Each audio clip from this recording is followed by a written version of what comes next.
भेदस्थम् अङ्गाङ्गबाह्यभावेत् मनन्त्यविषयं नमस्यामि। नमो वृषभसेनादि गौतमान्त्ये गणेशिने मूलोत्तरगुणाढ्याये सर्वस्मै मुने नमः। सर्वस्मै मुने नमः।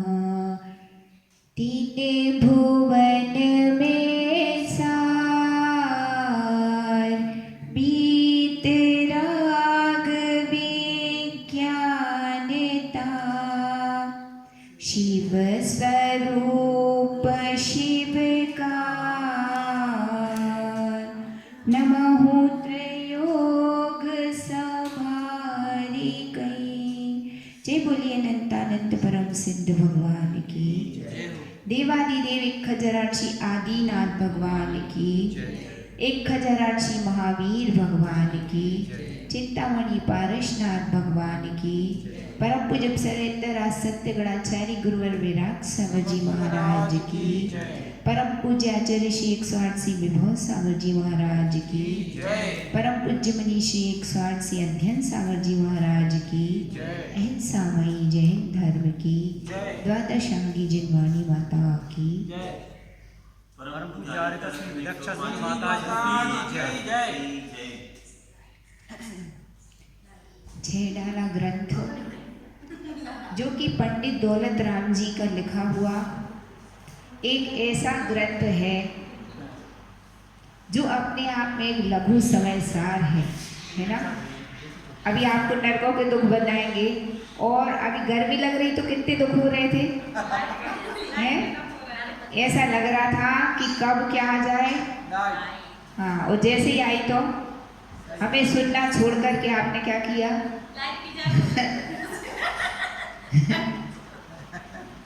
तो पंडित दौलत राम जी कह रहे हैं नरकों में कितने दुख हैं। एक जरा सी गर्मी तो सहन होती नहीं, फिर नरकों के इतने दुख तुमने सहे थे क्या? ऐसा सहे होंगे है ना सुनील भैया? गए ही नहीं। बहुत बढ़िया, आप विशिष्ट पुण्यात्मा जी हैं। हम तो गए थे पहले से, सातों नरक जाके आए है ना। सेमर तल दल जुत असी पत्र असी ज्यो देह विदारे तत्र मेरु समान लोह गली जाए ऐसी शीतल उष्णता थाए है ना।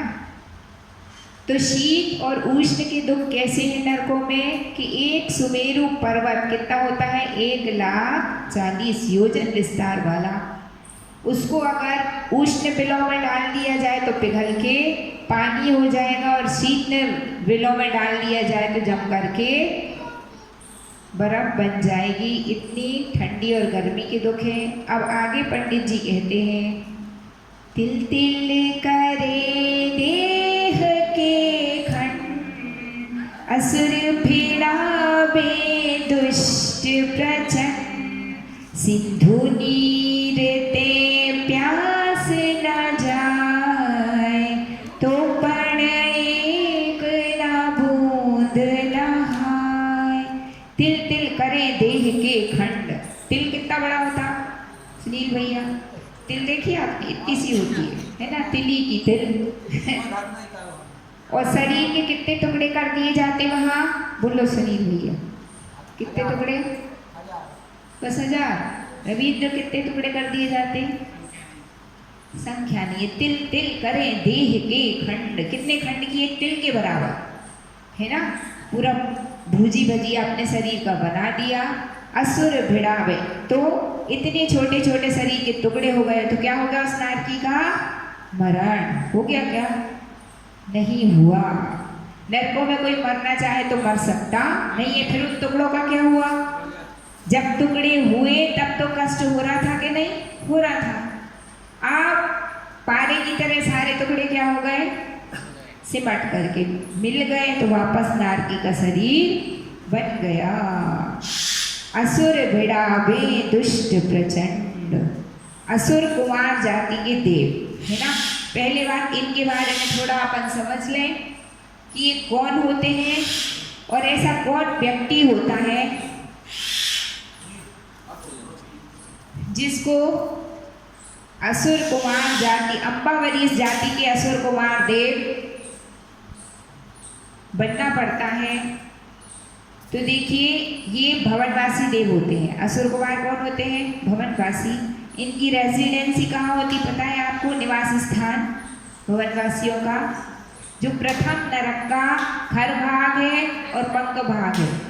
तो खर भाग में तो 9 प्रकार के भवनवासी और 7 प्रकार के व्यंतर रहते हैं, और पंक भाग में कौन रहता है? असुर कुमार जाति के देव और राक्षस। कौन रहता है? कहाँ रहते हैं? हाँ सुनते जाओ, नहीं तो प्रश्न पूछेंगे तो कुछ बनेगा नहीं, है ना। तो पंक भाग में कौन कौन रहता है? बोलो। रविंद्र। पंक भाग में कौन रहता? व्यंतर जाति नहीं, असुर और राक्षस रहते, इसलिए हमने कहा ध्यान से सुना। असुर रहते हैं और राक्षस। और ये कौन सी जाति के हैं? भवनवासी देव होते हैं, है ना। तो जो असुर और राक्षस रहते हैं, 3 भाग है पहले नरक के, खर भाग, फिर पंक भाग, फिर अपोबाहुल भाग। तो वो कहाँ रहते हैं? अपोबाहुल भाग के जस्ट ऊपर रहते असुर और राक्षस। क्यों रहते हैं उसके ऊपर? ताकि जल्दी से नीचे पहुंच जाए पहले, दूसरे, तीसरे नरक में। और जो अच्छे वाले देव रहते हैं जिनको लड़ाई भिड़ाई नहीं करवानी, वो कहाँ रहते हैं? खर भाग में। उनके भवन बने रहते हैं, उनके अकृत्रिम चैत्यालय होते हैं जहाँ भगवान की भक्ति किया करते हैं। अब कुछ लोग संसार में ऐसे होते हैं सुनील भैया। कैसे होते हैं? तुम्हारी बात करी किससे? मौसी से। मौसी की बात करी मनीष भैया से, है ना। तो एक दूसरे को क्या कर दिया? चुगली करके भिड़ा दिया, है ना। उसकी चुगली उससे करी, उसकी चुगली उससे करी, तो क्या हो जाएगी? लड़ाई भिड़ाई हो जाएगी कि नहीं। अगर आप पहुंचो किसके पास? रविंद्र के पास। रविंद्र, मनीष भैया तो तुम्हारे बारे में ऐसा कह रहे थे, है ना। तो क्या होगा? तुम्हारा दिमाग खराब होगा कि नहीं होगा? हो जाएगा। और फिर तुम लड़ने के लिए पहुंच जाओगे किससे? मनीष भैया से, है ना। तो अब आपके बीच जो लड़ाई हुई उसमें माध्यम कौन बना? कौन बना? सुनील भैया बने माध्यम। तो जो ऐसे काम करता है, कैसे? यहाँ की वहाँ भिड़ाई, वहाँ की भिड़ाई, तो कहाँ जाना पड़ता मर के? असुर कुमार जाति के देव बनना पड़ता है। अब आपको वही काम पसंद था ना, इसलिए आप असुर कुमार जाति के देव बन गए। अब उनका काम क्या है? जैसे ही एक नया नारकी एंटर करता है, कहाँ पर? नरक में, तो तैयार बैठे रहते देव, है ना।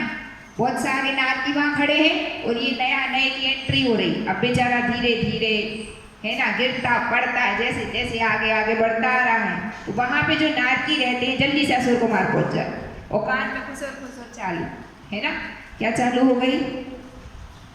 इस नारकी को भड़काया, उसको देख लो ये आ रहा है ना, इसने तुम्हारा ऐसा कैसा करा था, ऐसा काम बिगाड़ा था तुम्हारा पिछले वहाँ पे थे जब आप, है ना। तो किसने ये सब हवा भरी? जो 10 नारकी खड़े थे, उस ये बेचारा वैसे जैसे ही तो स्वागत हो गया, उसकी एंट्री हुई, है ना। जैसे एंट्री हुई तो 9 को 10 को क्या करा? उनने भड़का दिया। और भड़काने के बाद क्या हुआ? जैसे ही भड़काया तो ये सब भड़क गए और टूट पड़े सब एक साथ। अगर सुनील भैया अपन कहीं सीधे साधे जा रहे हो, है ना, रास्ते, और कांटा लग जाए और कांच भी चुभ जाए, तो वो वेदना अलग है, ऊपर 10 गुंडे आ जाए, है ना, लट्ठ लेके, तो फिर क्या हालत हो जाएगी अपनी? कि अब तो अच्छी तरह से क्या होना है अपन को? क्या होना है? कुटाई पिटाई होनी है ना। तो वो जो नारकी रहते हैं वो भी क्या करते हैं? उस आने वाले नारकी की खूब धुनाई करते हैं। और उनको भड़काने का काम किसने किया? असुर कुमार देवों ने। तो असुर भिड़ावे दुष्ट प्रचंड, सिंधु नीर ते प्यास न जाए। अब ये जो भिड़ावा भिड़ूवी का काम है, ये कहाँ तक संभव है? कौन से नरक तक? सिर्फ तीसरे नरक तक, है ना। असुर कुमार नारकियों को परस्पर में भिड़ाए तो कौन से नरक तक? पहला नरक, दूसरा नरक और तीसरा नरक, ठीक है। और यदि कोई देव चाहे कि मैं नरक जाकर के अपने कोई सगे संबंधी को संबोधन दिया हूं, तो भी कितने नरक तक संभव है? 3, है ना। जो बलदेव थे, बलदेव का नाम सुना? कृष्ण, ये क्या थे परस्पर में? प्रेम तो था, रिलेशनशिप क्या थी? भाई थे। क्या थे? भाई थे। तो जो बलदेव और श्री कृष्ण हैं उनका प्रेम पूरे जगत में प्रसिद्ध है। जब श्री कृष्ण की मृत्यु हुई तो मर करके कहाँ पहुंचे श्री कृष्ण? नरक, है ना। और जो बलदेव थे उन्होंने अपने जीवन में संयम को धारण किया और उनकी मृत्यु हुई तो वे कहाँ पहुंचे? स्वर्ग में जाकर के देव हुए, है ना। और देव बन करके फिर वो संबोधन देने के लिए किसको आए? श्री कृष्ण को संबोधन देने के लिए आए, है ना। श्री कृष्ण का प्रीति थी उस देव की, तो कहाँ पहुंच गए? नरक। और नारायण का तो नियोग रहता है। क्या नियोग रहता है? नारायण, प्रति नारायण, रुद्र और नारद। कामदेव थोड़ी नारद। ये नियम से कहाँ जाते हैं? नरक जाते हैं। और नरक गए तो बलदेव क्या है? उनको संबोधन करने के लिए। तो कितने नरक तक संभव है? 3 तक। अब उसके बाद चौथे, 5वें, 6वें, 7वें नरक के नारकियों का क्या होता है? तो उनको कोई संबोधन देने आता नहीं है। उनको क्षेत्रगत और परस्पर में लड़ने भिड़ने के ही दुख इतने हैं कि अब उनका इतना पुण्य नहीं है कि कोई संबोधन करने को उनको वहाँ तक जाए। तो वेदनानुभव जो उनको होता है उसके निमित्त से उनको सम्यक दर्शन की प्राप्ति हो जाती है। क्या नरकों में सम्यक दृष्टि जीव पाए जाते हैं? प्रश्न है। पाए जाते क्या? पाए जाते हैं। पहले नरक में भी बहुत सारे सम्यक दृष्टि हैं, दूसरे, तीसरे, चौथे से लेके 7वें नरक तक में सम्यक दृष्टि जीव पाए जाते हैं। तो एक बार एक व्यक्ति ने प्रश्न किया। क्या प्रश्न किया? कि क्या जो 7वें नरक का नारकी है यदि उसको सम्यक दर्शन की प्राप्ति हो जाए तो क्या वो लड़ना भिड़ना छोड़ देगा, कसाई करना छोड़ देगा, है? वो शांति से एक तरफ बैठ जाएगा? प्रश्न है। तो उसका उत्तर क्या था? उसका उत्तर यह है कि उस क्षेत्र का प्रभाव ऐसा है, कैसा, कि आप चाहे कुछ भी कर लें, सम्यक दर्शन की भी प्राप्ति हो जाए तो भी युद्ध तो चालू ही रहता, मारा कुंटी धाड़ा धाड़ी सब चालू रहता है। बस तीर्थंकरों के विषय में ऐसा उल्लेख मिलता है कि जो जीव तीर्थंकर प्रकृति का बंधक होता है वो क्या करता है? क्या करता वो भी लड़ाई भिड़ाई सब कुछ चलती है। 6 महीने पहले क्या निर्माण हो जाता है? परकोटे का निर्माण हो जाता है। मतलब 6 महीने जब उसकी मृत्यु के होते हैं निकट, तो फिर अन्य नारकी उसके पास आ सकते नहीं है। वो क्षेत्र जन दुख तो भोगता है लेकिन अन्य नारकी उसको पीड़ा नहीं पहुंचा सकते। उनको ब्रेक लग जाते, एक बैरियर खिंच जाता है, इससे आगे कोई आ पाएगा नहीं। ऐसा तीर्थंकरों के विषय में तो उल्लेख मिलता है।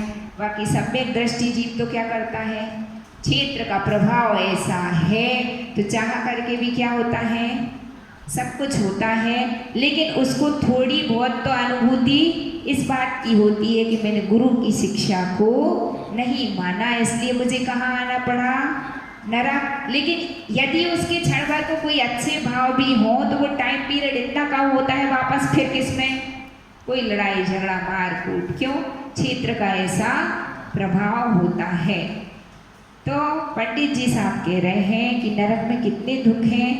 असुर कुमार जाति के देव भिड़ाते हैं, शरीर के टुकड़े टुकड़े कर देते हैं, और क्या करते हैं? सिंधु नीर ते प्यास न जाए तो पण एक ना बूंद लहाए। कितनी प्यास लगती नरकों में जब गर्मी के दिनों भीषण, है ना, और जोर से प्यास लगे तो कैसा लगता कि भगवान चाहे कुछ मिले या ना मिले, मुझे क्या मिल जाए? बस पानी मिल जाता तो मुझे क्या हो जाती? तृप्ति। बहुत प्यास लग रही है, बहुत गर्मी हो, फ्रिज का ठंडा ठंडा पानी मिल जाए तो कैसा लगता? कैसा लगता पंडित जी? आनंद आ जाता, है ना। अभी उषा से पूछो, लाइट चली गई थी और जैसे ही लाइट आई तो भूल गई कि प्रवचन चल रहा है। किसमें लग गए? बातों में, हवा में, पंखे में, है ना। तो अपने से थोड़ी सी भी गर्मी सहन होती नहीं है, उनको इतनी प्यास लगती। अपने को जितनी प्यास लगती उससे भी कहीं गुना ज्यादा कितनी प्यास लगती? सिंधु नीर ते प्यास न जाए। कितना पानी पी लूं मैं? एक समुद्र भर पानी पी लूं है ना। आज तो इतनी प्यास लगी, इतनी कितनी लगी भैया, ऐसा लग रहा था एक गुंड रखी थी पूरी वही पी जाए, है ना। अपनी को तो प्यास बस इतना ही लग सकती, कितनी एक हंडा भर के लग सकती है, लेकिन उनको कितनी लगी। एक समुद्र मिल जाए तो मैं एक बूंद भी नहीं छोड़ूंगा, पूरा पानी पी जाऊंगा, बहुत अच्छी बात है।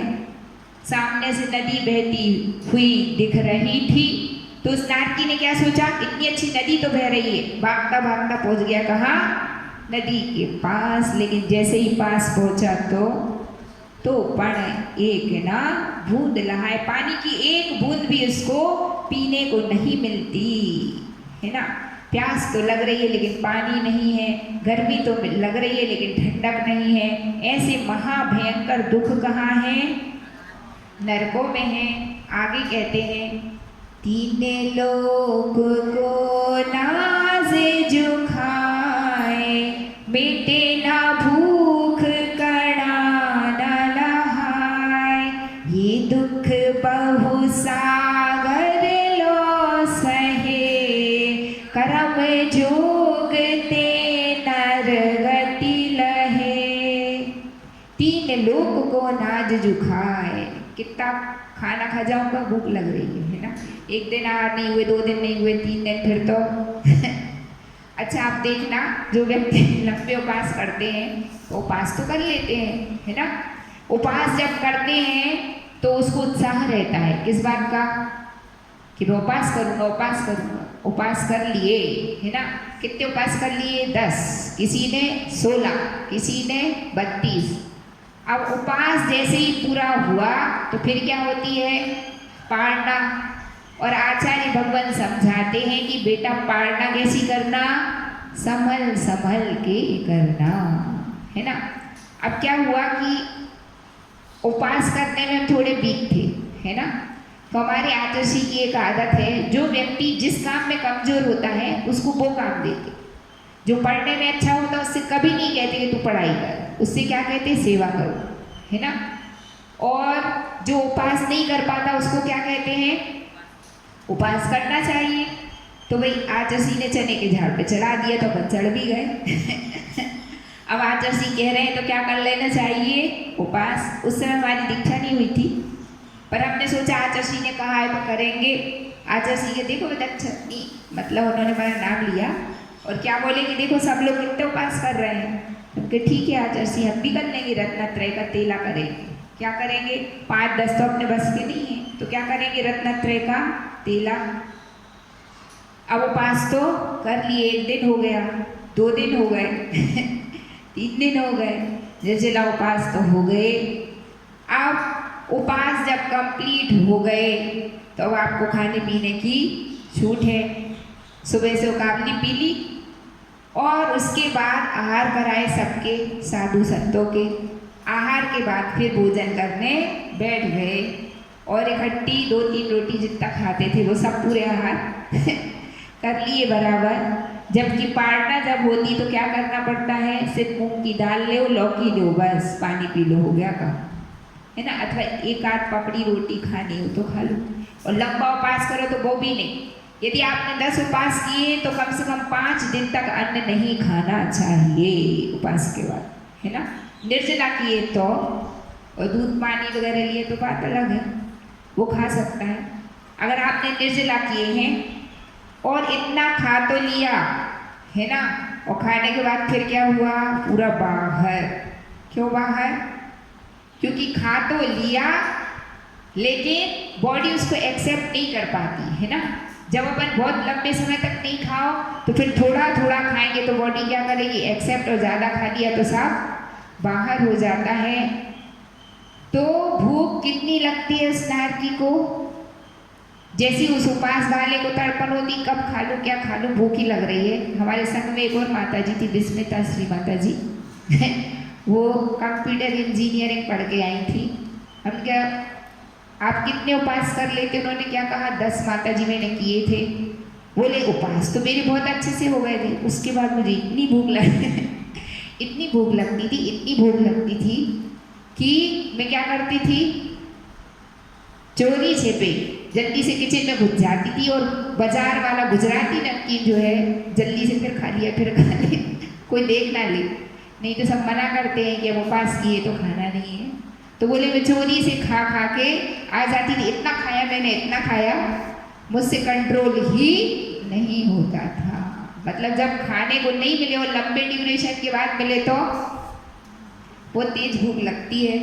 तो अब आप कल्पना करिए कि जो नारकी रहता है ना, नारकी को कितनी भूख लग रही है, 3 लोग को अनाज जो खाए तो मिटे ना भूख कड़ा न लहाए। अगर मैं 3 लोगों का अनाज खा लूं तो मेरी भूख मिटेगी नहीं, और खाने को क्या नहीं मिल रहा, एक कण भी नहीं मिल रहा। जो बात शास्त्रों में लिखी होती है तो अपन सुन लेते, हाँ ठीक है होता होगा ऐसा, लेकिन कल्पना करिए कि यदि वास्तविकता में ऐसा हो रहा हो तो उस जीव की स्थिति क्या होगी, है ना।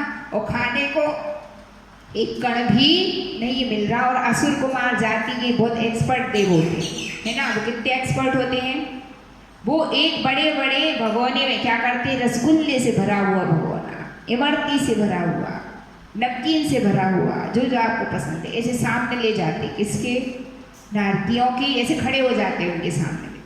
और जैसे ही दौड़ लगा के वहां से नारकी भूख की वेदना को शांत करने के लिए आता है तो क्या करते, क्या करते, खाने को उनको एक दाना भी मिलता नहीं है। और खाने को क्या मिलती है, मुकदरों की मार, है ना। तो अब आप सोच लीजिए कि इतनी वेदना कहाँ पर होती है, नरकों में। इतनी भूख लग रही है पर खाने को दाना भी नहीं है। दिखाया तो जा रहा, आपको दिखाई जाए कोई चीज़, आपको भूख लग रही है, आपकी इच्छा भी नहीं है, वो सामने से हटा ली जाए तो फिर कैसा लगेगा। देखो एक दिन क्या हुआ, मनीष भैया कहाँ पहुँचे, पंडित जी के घर, है ना। और पंडित जी ने रसगुल्ले की प्लेट तो रखी, है ना, मनीष भैया के सामने। अरे मनीष आओ रसगुल्ला खा लो। मनीष भैया ने सोचा कि अब एकदम से हाँ कैसे बोले, लेकिन नहीं नहीं मेरा तो पेट भरा है, नहीं खाना, नहीं खाना। अब खाना तो है ना, लेकिन अब क्या करें। उनने सोचा कि पंडित जी 1-2 बार और आग्रह करेंगे तो फिर मैं खा ही लूंगा, छोड़ूंगा नहीं, इतने बड़े बड़े रसगुल्ले, है ना। अब वो इस इंतजारी में थे कि पंडित जी एक बार और बोलेंगे, एक बार और बोलेंगे। और पंडित जी तो क्या कम होशियार है। उनने क्या किया कि अब एक बार तो बोल दिया, हो गया काम, फॉर्मेलिटी। ठीक है मनीष भैया, अब आपकी इच्छा नहीं, तो प्लेट वापस प्लेट वापस ले जाते हैं। और पंडित जी ने क्या किया, प्लेट उठाई और चल दिए। और यहाँ मनीष भैया कुछ कह तो पा नहीं रहे हो, मनी मन ऐसा गुस्सा आ रहा, सिर फोड़ दूं इस पंडित का। लाया क्यों था जब खिलाने नहीं थे तो। सही बात है क्या नहीं, अनुभव की बात है, अनुभव की भी बात है। अब तो कहने क्या है पंडित जी, अनुभव की बात हो गई। तो जब देखो अभी ऐसा होता है तो नरकों में कैसा होता होगा, भरे भरे क्या रखे हैं, बड़े बड़े तपेले, है ना। और उनमें इतनी स्वादिष्ट सामग्री रखी, और खाने को ना देवे असुर कुमार, तो मनीष भैया कैसा लगेगा कि असुर कुमार का मेरा बस चलेगा ना तो सिर ही फोड़ा। खाने को देते नहीं और दिखाते ही क्यों है फिर, है ना। समझ में आ गया ना बात। तो उदाहरण ये हमने इसलिए दिया, ये तो उदाहरण था, ऐसा कभी हुआ नहीं होगा। आपका तो बहुत स्वागत किया होगा पंडित जी ने, पूरी भर थाली करके खिलाया होगा, है ना मनीष भैया, सही बात। तो हमने तो एग्जाम्पल दिया किस लिए, ताकि आपको उनकी वेदना का पता चल जाए, है ना, कि उनको इतनी भूख लगती है, इतनी प्यास लगती, लेकिन फिर भी रविंद्र खाने को कुछ मिलता नहीं है। और कब तक नहीं मिलता संजय भैया, हमें तो 2 ही दिन नहीं मिला था, और उनको ये दुख बहु सागर लो सहे। कब तक सहन किए, बहु सागर, यानी 1 सागर, 2 सागर, 3 सागर, 33 सागर। जब 7वें नरक के नारकी बने थे तो 33 सागर की आयु। आप 7वें नरक के 33 सागर की आयु वाले नारकी बने क्या पंडित जी, हैं? सब यूं कर देते, है ना। क्या पता, अब हमें नहीं मालूम। मनीष भैया अच्छा आप सच्ची बता दो, बने के नहीं बने, नहीं मालूम। सुनील भैया जी तो बनेंगे, है ना, है देखो हम सबकी पूछ ही नहीं रहे, आप तो आपकी बताओ, आप बने कि नहीं हैं? एक ने तो स्वीकार कर लिया कि मैं बना, तो संजय भैया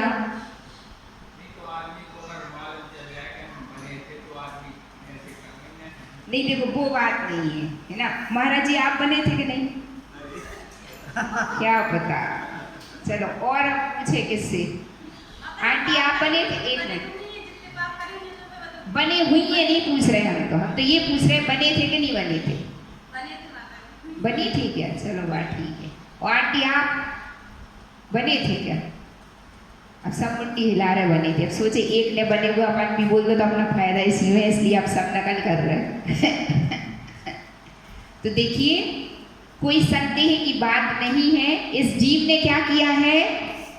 पंच परावर्तन रूप संसार में परिभ्रमण किया है। इसलिए मैं तो अनेक बार 33 सागर का नारकी बना ही हूँ। कौन?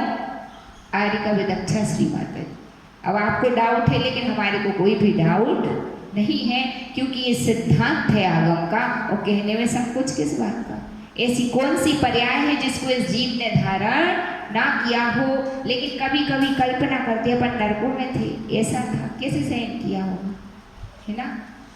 और जब अभी कष्ट आते हैं तो अपन को फिर वही चिंतन करना पड़ता, क्या नरकों में सहन किया था तो वो तो परवस्था में किया था, और अब क्या करना है? स्वावस्था में कर लेना चाहिए, है ना। यद्यपि जब कष्ट आते हैं तो उनको सहना कोई इतना आसान नहीं होता है, कठिन तो होता है ना। लेकिन फिर भी क्या सोचना पड़ता है? कोई बात नहीं, अब हो गया अंतराय तो हो गया। और महाराज तो 400 पास कर रहे, कोई बात सहन कर ले। उनसे महाराज उज्जैन में, उनको क्या भूख नहीं लगती होगी क्या? उनको भी लगती होगी। चलो ठीक है महाराज, आपके 400 पास तो मैं 2 अंतराय सही। है ना। तो ये क्या कहलाता है? अपने मन को समझाना। क्या कहलाता? हाँ, अपने मन को एक अच्छा चिंतन देना, है ना। तो नरकों में ये दुख हमने कब तक सहे? बहुत सागर तक सहे, समस्त पर्यायों को पाया, ऐसी भूख लगी, ऐसी प्यास लगी, लेकिन फिर भी मिला कुछ भी नहीं। करम जोग ते नर गति लहे। चौथा चरण क्या है? करम जोगते नरगति लहे। किसी पुण्य कर्म का उदय आया, आयु कर्म पूरा हो गया। कहाँ का? जेल का। कौन सी जेल का? सेंट्रल जेल का। जब टाइम पीरियड जेल का पूरा हो और बाहर निकलने मिले किसी कैदी को, तो उसको कैसा लगेगा? आहा हा, आज आनंद आ रहा है, बाहर की हवा तो खाई, है ना। जैसे कि जो लोग अपने घरों में घुसे हैं और कभी कदाचित लॉकडाउन से बाहर निकल के घूमने को मिल जाए, तो आज हमने सांस ली, तो क्या इतने दिन से सांस नहीं ले रहे थे क्या? है ना। ले तो रहे थे, लेकिन कैसी सांस ले रहे थे? पराधीनता की सांसें ले रहे थे, है ना। और अब किसकी सांस ले रहे हैं? स्वाधीनता की सांसें ले रहे हैं। तो उसको क्या होता है? आनंद होता है। उसी प्रकार जब अपन नरक से निकल के कौन सी गति में पहुंचे? कर्म जोगते नर गति लहे, मतलब किसी पुण्य कर्म के उदय से मनुष्य की पर्याय मिल गई। तो अब कैसा लग रहा है? कैसा लग रहा? अच्छा लग रहा है कि कम से कम मनुष्य तो बन गए। जब नरकों के दुख पड़ो तो कैसा लगता है? चलो ठीक है, जो है ठीक है, अब निकल तो आए।